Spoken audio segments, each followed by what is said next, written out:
Welcome to Thriving Tribesmen. My name is Kuri, your host, and I'm excited to be making this episode. So, a few weeks ago, we released a few profiles. In fact, we called them the 5 profiles of women that cause a sexless relationship. And we had some feedback about that. People like that. They actually helped people relate to see where their partners are and what's causing them to be in a sexless relationship. So, we are still adding on to it. At the moment, we've got 2 additional ones that we're adding, but I'm going to speak on one of them, and we're calling it the Ugly Duckling.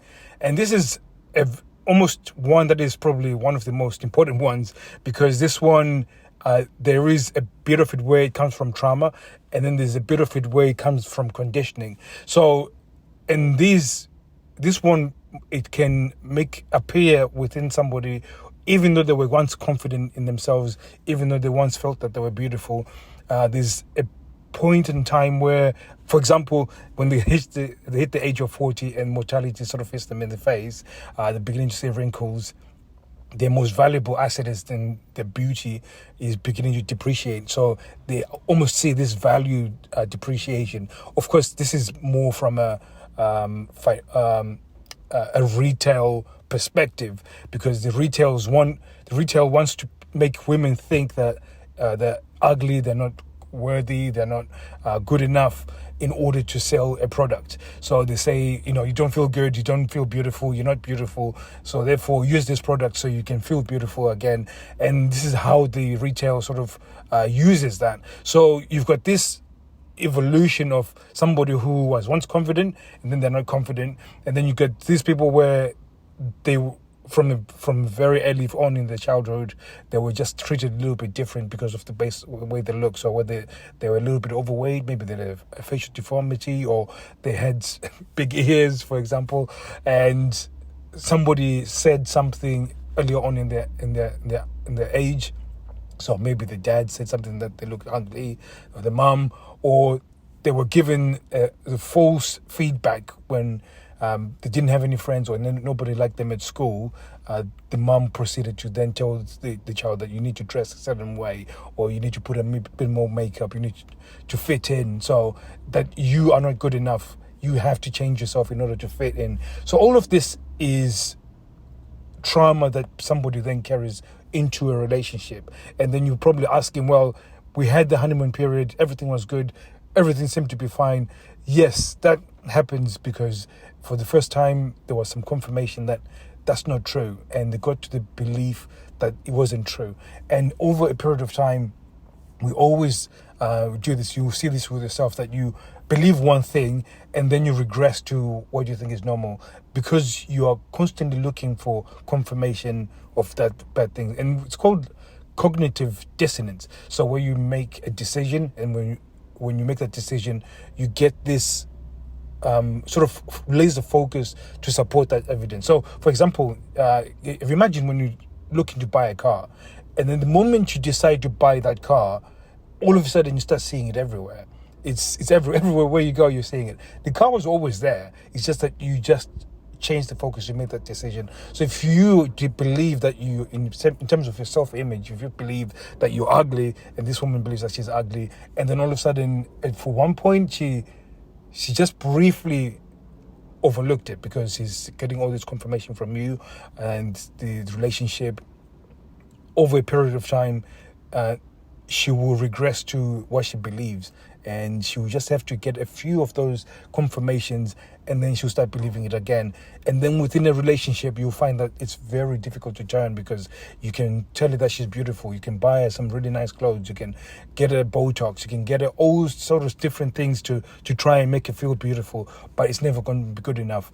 There's a book I read, it's called Cybernetics, and this surgeon actually started talking about self-image, and he moved from actually giving people plastic surgery because he realized that he would help them to overcome some of their facial features, for example, where you'd reconstruct their face or reconstruct the thing that they were felt insecure about.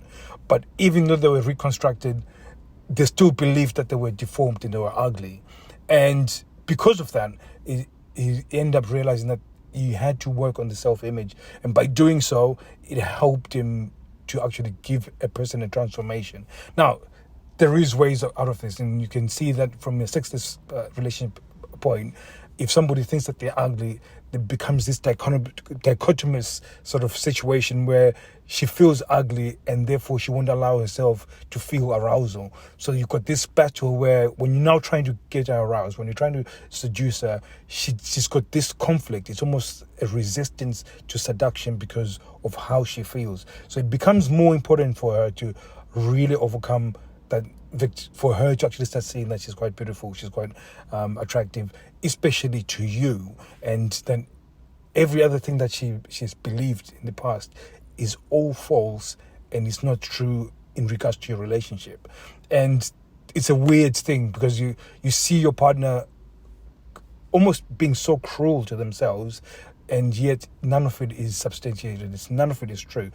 All of it is all false. So this is where we are with this profile. There's quite a few things that we're still working on it, and in terms of how you can adjust your behavior in order to start making it feel beautiful. There's something that we're actually working on as well, working some clients as well with this. And if you want to know how to do that, you can come to our Facebook group, Thriving Tribesmen, and you'll be able to see a link that's going to take us to come to a custom blueprint seduction, so you can get a custom seduction blueprint where we walk you through, find out what type of profile is your wife, and once you find out what the profile is, then we tell you what behaviors you need to do in order to change that. And again, it's completely free, so you take that, do what you will. This is how we get clients. We give you stuff for free in advance so you can see it works. And once you see it works, you know that there's going to be additional things that you're going to need to add in order to have long-term success. And this is how we get clients. So, and again, you have to qualify. So if we give you that homework and you fail to do it, then you've disqualified. Then we'll not be able to take on the relationship or continue going on with the relationship because we're not a good match. So usually for me, that's how I gauge whether somebody qualifies to get into Reignited Men. I'll finish off with saying this. There's been 2 people in the last 2 weeks that we've said no to. They were quite able and capable of paying for the Reignited Men, but we just said no because this is not what we're about. We're not. I'm not about to take your money and then not give you a result. We've got almost 100% result. The 2 guys have not had the result are actually now going through separation, and it was just because it was never going to work. So, and it's something that they came up with, the idea that, okay, it's now time for me to separate because it's far beyond repair. So, and those are the only guys that have not, but everybody else, it's been 100%. We've made it 100% because we've got a selection process for people to get in. Money does not qualify you to get in. So again, if you come into this seduction blueprint, it's a lot of value. It's for free. We give so much value up front, so we can. It's almost like a restaurant thing. We give you the meal before you actually have to pay. So you actually, when you do pay, you actually think, okay, it's actually worth it. So thank you very much for your time, guys. I'll be seeing you guys soon. Take care.